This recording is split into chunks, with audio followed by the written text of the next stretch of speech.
termine de ingeniero,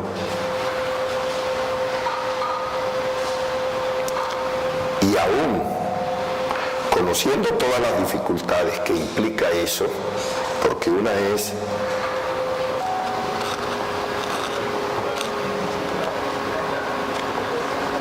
la universidad es un lugar en el que la propia sociedad se transforma a sí misma en un tema. Es la sociedad que ahora se convierte en objeto de investigación. La universidad entonces no es como otra empresa. La universidad es distinta y se cerciora de sí misma. Esta autoconciencia es solo posible cuando la enseñanza y la investigación no están maniatadas por intereses y coerciones que la propia enseñanza e investigación deben de velar en beneficio de la sociedad. En este sentido, la universidad debe permanecer. Siempre han existido intereses y poderes que se han puesto en el camino de esta autoconciencia y han amenazado la libertad científica. Sin embargo, no han podido destruir la universidad completamente. Al parecer, las instituciones de educación superior europea se aproximan hoy a la idea de universidad y a esta idea del Acuerdo de Bolonia. Ellas se emancipan de las coerciones del Estado y evitan las del mercado. Todo esto, colegas, para poder terminar y decir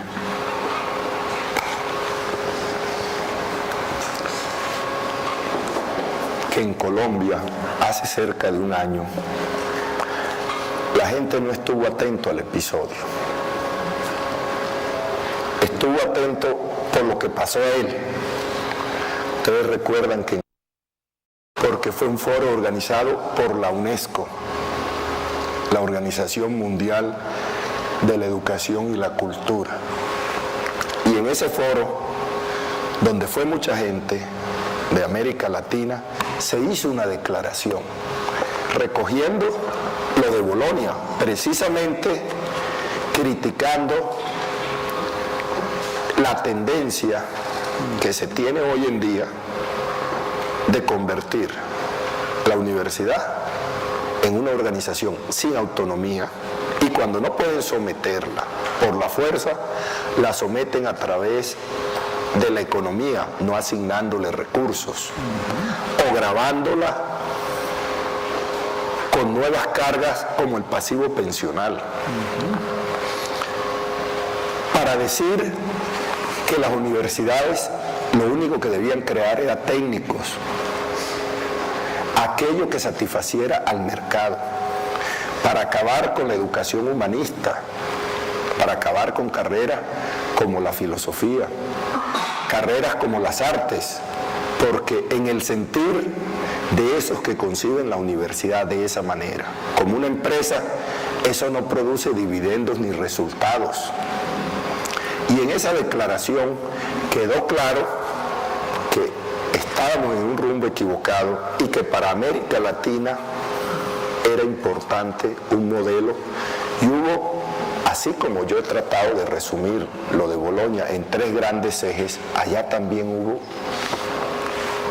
3 grandes ejes, y el primero fue ese: la universidad es de interés público, la educación es de interés público. La universidad debe hacer investigación, pero debe también hacer arte, debe hacer cultura, debe crear no solamente personas muy diestras en algo, sino ciudadanos democráticos. Y eso, lógicamente, no ha tenido la publicidad suficiente. ¿Por qué? Porque esa no es la política oficial, es lo contrario de la política oficial. Si nosotros tuviéramos que resumir entonces la declaratoria de la revolución en la educación que se hizo, no podemos decir sino que es el gran parto de los montes. Ustedes recuerdan la figura cuando las montañas rugieron, cuando los volcanes tronaron, cuando parecía que el mundo se iba a acabar y todos esperaban que brotara una gran cosa de eso, y lo que brotó fue un pequeño animalito. Y eso es lo que ha quedado de la revolución. En síntesis, no es cierto que hemos aumentado en cobertura, en el nivel universitario. Eso se debe a la manipulación que se hace de las estadísticas en relación con el SENA. En los niveles de calidad, los resultados son pobres. En el apoyo a los estudiantes, pobres. Lo dice TES, no es un fomento de la educación, es un negocio de la educación. Y finalmente, la investigación en Colombia está igual que hace muchos años. Y eso demuestra entonces que estos foros, como este que estamos celebrando hoy, es un foro importante para la academia, porque la realidad no es como nos las están presentando. Yo decía hace algunos días a alguna persona que me decía que volviera a la academia, le decía, yo sigo siendo un académico. Lo que pasa es que por ahora, como está el país, me ha tocado ser un académico prestado a la ciencia política práctica, pero creo que estos foros y estos debates son los que no quieren que se hagan en el país. En el país solo quieren que hablemos de dos temas, seguridad democrática e inversión extranjera, pero nadie quiere hablar del déficit en educación, del déficit en salud, del desempleo, del costo de la vida. Y por eso congratulo a esta universidad y a estos organizadores para que este sea el comienzo de un gran debate académico sobre si en Colombia hoy en día de verdad estamos en una revolución o no solamente, como decía al comienzo, no ha existido tal revolución, sino que comparativamente estamos en una involución del estado de nuestras universidades. Muchas gracias.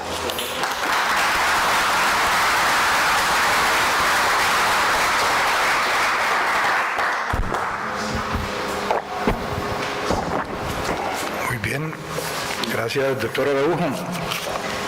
Nos acaba de hacer una excelente recorrido por todo lo que ha sido el papel de la universidad en Colombia. Y para no caer pues, en un monólogo, abramos el auditorio a preguntas. Tengo entendido, Oscar, hasta las 12 del día o 1 de la tarde, ¿no es? 12 del día. 12. Media horita. Tenemos media hora para abrir esto a una serie de preguntas. Aquí el grueso son estudiantes, como es lo que esperamos efectivamente. Entonces, muy bien, agradecer al doctor Araujo y abramos esto a los estudiantes y a los pocos profesores que nos están acompañando en este auditorio. Muy bien, a ver qué... Santiago. Sí, primero que todo agradecer por la claridad de la presentación que se hizo. Yo tengo dos comentarios y una pregunta. Lo primero es que es claro que el crecimiento de precios constantes del presupuesto de la universidad, al que es condenada esta con la ley 30, le exige, la obliga a que para crecer y para aumentar su calidad, su pertinencia, su cobertura, etc., la obliga a un proceso de autofinanciación, porque el presupuesto estatal en términos reales permanece estático. Este proceso de autofinanciación considero que ha llevado a la universidad a vulgarizar la investigación científica que debe hacer, que es su responsabilidad hacer, en el sentido en que para poder acceder a nuevos recursos, que ya la autofinanciación está rondando más del 50% en algunas universidades públicas del país, que para acceder a estos recursos la universidad entra a investigar más como una forma de vender servicios, más como una forma de una vulgar venta de una mercancía hacia la empresa privada, y lo peor aún ya define los contenidos sobre los cuales la universidad investiga, y son contenidos que no están en función del desarrollo del país, sino que muchas veces obedecen a criterios internacionales, a la apropiación por parte de organismos internacionales de la cultura y la biodiversidad nacional, y en todo caso a fortalecer algunas áreas que no necesariamente tienen que ver con el desarrollo del país. Entonces ese era uno de los comentarios. Lo segundo, la autonomía universitaria consagrada en la Constitución se ve vulgarizada, a mi modo de ver, con la misma composición de los cuerpos colegiados. Hablábamos de la autonomía universitaria y decíamos que somos la comunidad académica que hacemos presente en la universidad quienes deberíamos estar discutiendo y analizando y definiendo cuál es el rumbo que toma la universidad. Pero la composición de estos cuerpos colegiados hace que la injerencia del poder político y en algunos casos del poder gamonal, en todo caso la incidencia externa a la universidad sea una incidencia descarada, por ejemplo en la composición del CSU de la Universidad Nacional, en donde los delegados, tanto del gobierno nacional como de la empresa privada, tienen una sobrerepresentación en detrimento de la escala de representación electa por los estamentos, con tan solo dos representantes en ese espacio. Y lo tercero es una pregunta que yo quisiera hacer, y es que hemos hablado del papel de la formación democrática y hemos hablado algo de la formación de los estudiantes en los claustros universitarios, pero más como una responsabilidad individual y del esfuerzo que tiene el estudiante. Yo quisiera preguntar, hacer referencia a que la comunidad universitaria, especialmente el colectivo de estudiantes, es un cuerpo social, un colectivo, y como tal tiene una acción política dentro de la sociedad, que se ha visto recalcada en diversos periodos de la historia de las universidades. Yo resalto el manifiesto de Córdoba y el movimiento estudiantil, especialmente latinoamericano, a lo largo del periodo, a lo largo de la historia. Yo quisiera preguntar, como ve usted, doctor Araujo, cuál es el papel del movimiento estudiantil dentro de la dinámica de la formación democrática y de la concepción de una universidad deliberante y democrática.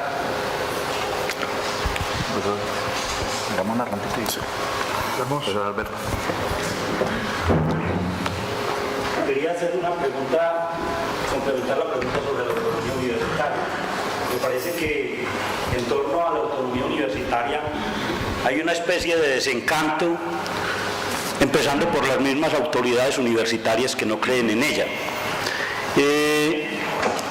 La pregunta es si frente a esta tendencia de modernización de la universidad, que quiere decir transformar la universidad en una empresa,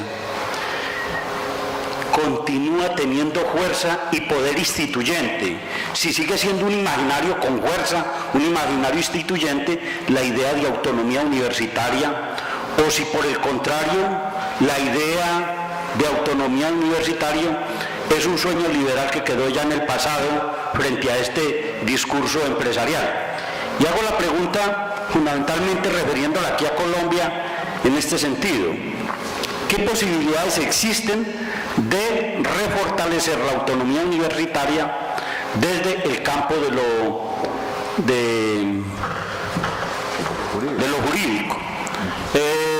Fundamentalmente me parece importante llamar la atención porque desde el Estado, desde la misma universidad, lo afirmo casi que enfáticamente, desde la comunidad universitaria no hay mucha amistad hacia la autonomía universitaria porque esta comunidad también está aceptando esos preceptos de modernización, no me queda duda.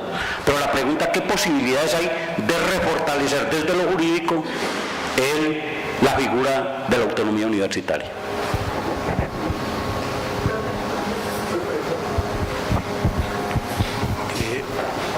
Buenos días.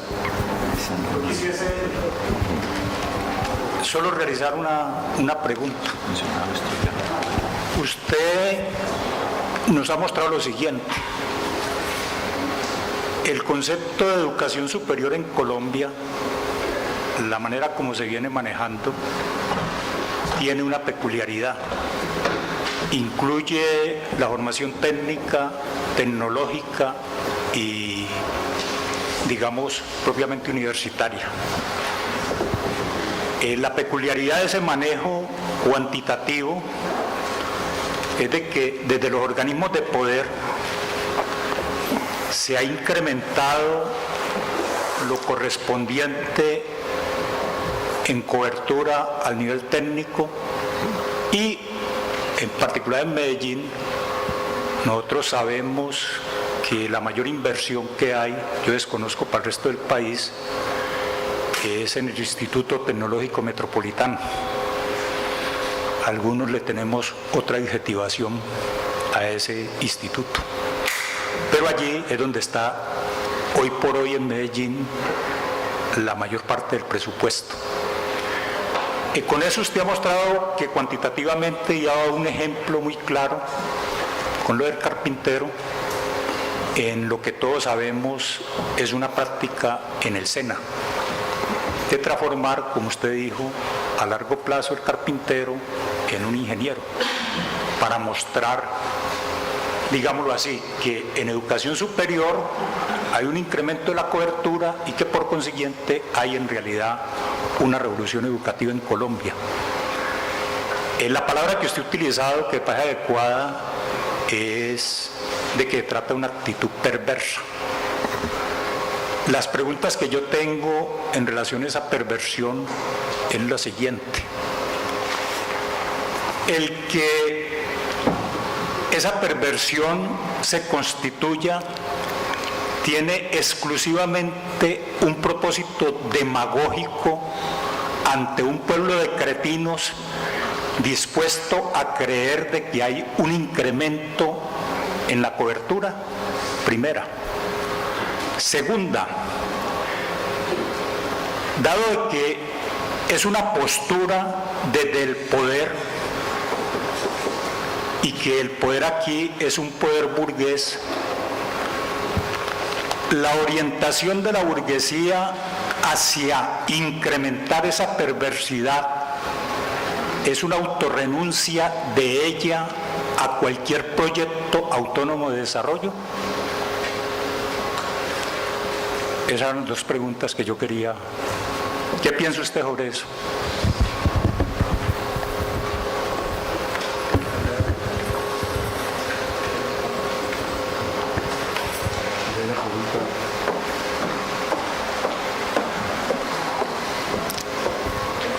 Después de esta pregunta, las firmas son 150.000 que tienes que recoger. 300. Un poco me gustaría nombrar 4 ejemplos para mostrar que todo lo que habló el profesor, bueno, desafortunadamente llegué tarde al foro, pero la última exposición la escuché, y 4 ejemplos de que todo eso de lo que usted habló, pues lo vivimos en la universidad, ¿cierto? En mi ingreso a la universidad me ha tocado vivir lo siguiente, por ejemplo, en la parte de ingresar a la universidad, un poco a la par con el asunto de la seguridad democrática. La universidad y todas las universidades se plegaron a exigir la libreta militar para que los estudiantes ingresen a la universidad, algo que no está contemplado en la ley 48, y sin embargo, por mandato del ejército, las universidades exigieron a los estudiantes, no sé si todavía lo están haciendo, que para ingresar a la universidad usted tiene que tener resuelta la situación militar, ¿sí? Entonces, pues, afortunadamente, vía tutela se logró que se quitara ese requisito para el ingreso a la universidad, ¿sí? Entonces, pues como otro de los problemas, pues como que están ahí integrados. El otro asunto es el asunto de las ayudas estudiantiles, ¿sí? Con el asunto de las ayudas estudiantiles, pues averiguando, me doy cuenta que este año, en particular este semestre, se presentan alrededor de, por ejemplo, un ejemplo para el préstamo condonable, alrededor de casi 400 personas solicitando el préstamo condonable, pero por un asunto pues interno de no ejecución o de falta de recolección de los dineros de los préstamos condonables, hay una reducción y solamente se da apoyo a 10 estudiantes, pues como hacer una publicidad tal para decir que la universidad tiene ayudas para estudiantes que están en dificultades. Se presentan 400 personas aproximadamente y solamente se le da apoyo a 10, o sea, eso es un desnivel, a mi modo de ver, bastante diciente del problema que tiene la universidad, ¿sí?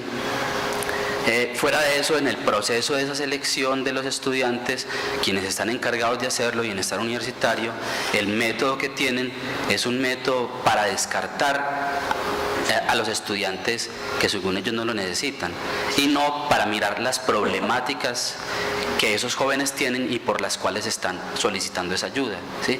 O sea, es un método bastante complicado. Por ejemplo, uno de los criterios de selección de a quién apoyan y quién no es la edad.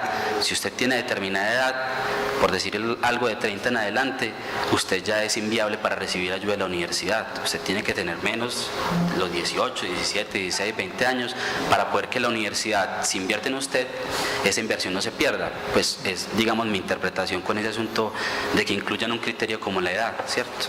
El otro asunto, como otra parte pues de lo preocupante de la universidad, es el asunto de para conformar grupos de investigación. O sea, son demasiados requisitos para que uno como estudiante conforme un grupo de investigación acá, y para que la universidad lo reconozca y tras reconocerlo pues ponga recursos para su proyecto de investigación.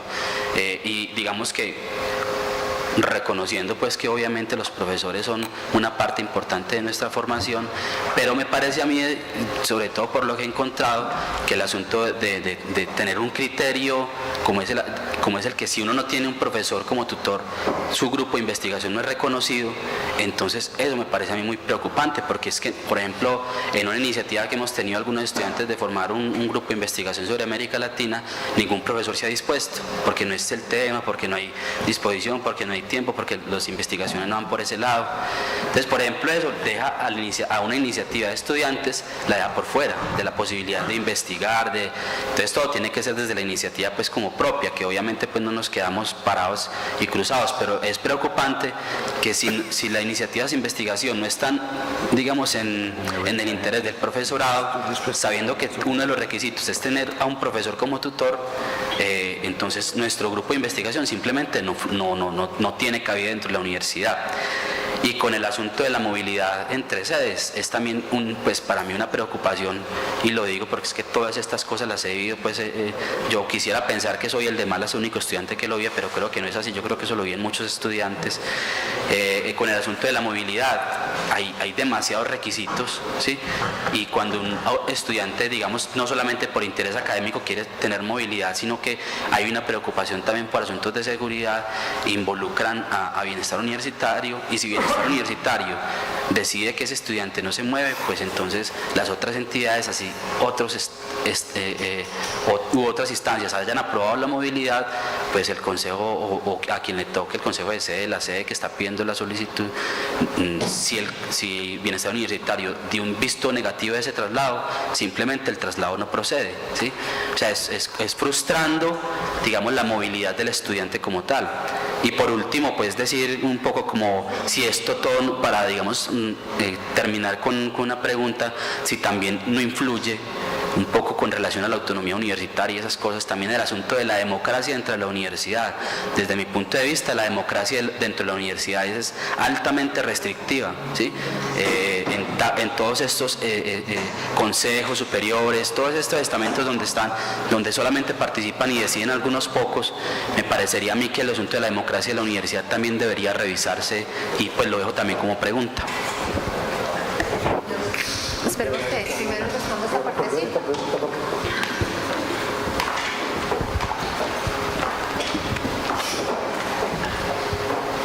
Pero antes de que el doctor Araujo haga respuesta de esta primera ronda, hay una tareita pues que vale la pena enunciarla. Cuando se trató de programar este foro, en la dirección de la sede hubo resistencia a que se pudiera hacer en la calidad de candidato presidencial, como se planteó inicialmente, y en su condición como se está moviendo por el país ahora el doctor Araújo.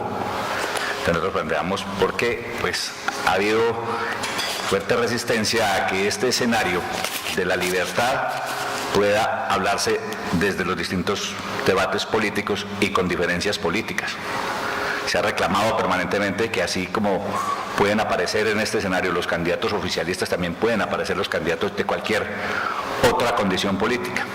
Sin embargo, nosotros insistimos en que garantizábamos de que esta era una conferencia eminentemente académica y se puede dar fe de los que han estado hoy aquí de la referencia académica que ha hecho el doctor Araújo. Pero hay un ejercicio que en este momento se está adelantando por parte de él al hacerse declaración de candidato independiente, que tiene que recogerse una serie de firmas, son 350.000 firmas en el país que deben respaldarlo para que la registraduría de él fue de esas 350.000 firmas y él pueda presentarse como candidato independiente.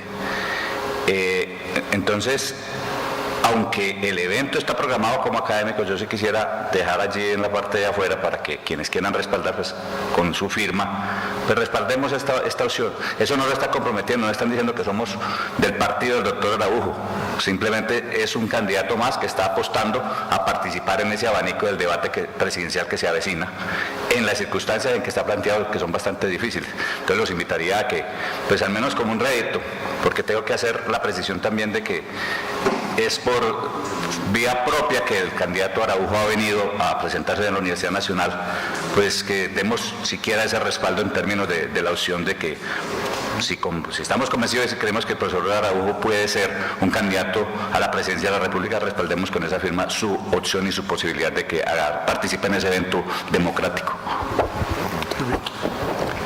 Bueno, voy a tratar de responder en el mismo orden en que han sido formuladas las preguntas. La primera pregunta hace referencia al movimiento estudiantil. Yo, sobre eso, simplemente una cosa breve. Yo estoy de acuerdo con todas las cosas que hacen los movimientos estudiantiles. No hay duda que los estudiantes han sido importantes en la historia de Colombia. La dictadura del general Rojas la tumbó el movimiento estudiantil.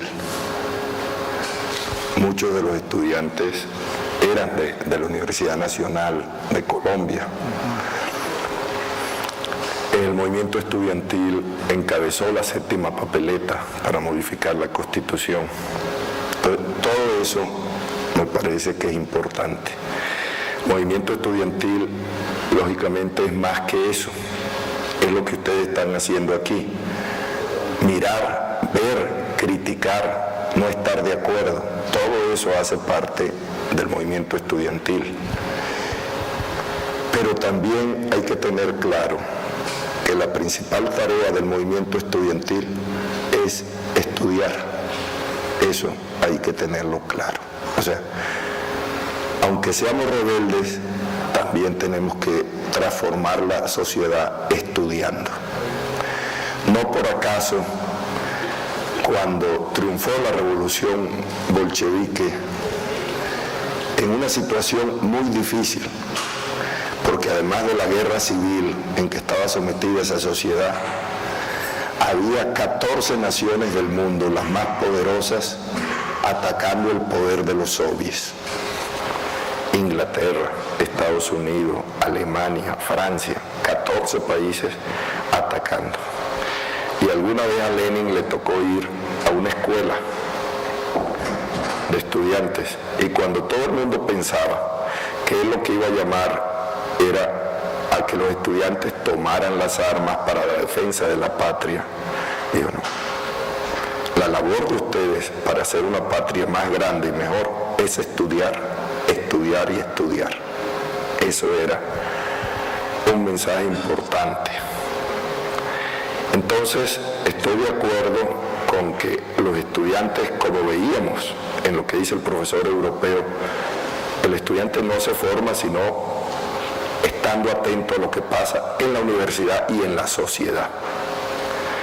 Asistir a foros, discutir, presentar posiciones, escuchar, criticar, pero también estudiar. El tema de la autonomía universitaria desde lo jurídico.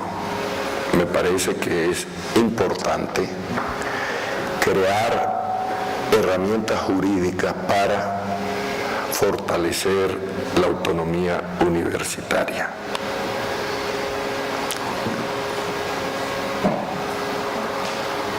Yo no creo que la universidad pueda hacer solo lo que interese a la empresa privada. Traté de explicarlo al comienzo, debe ser también algo que interese a la empresa privada.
pero aquí tal vez el primer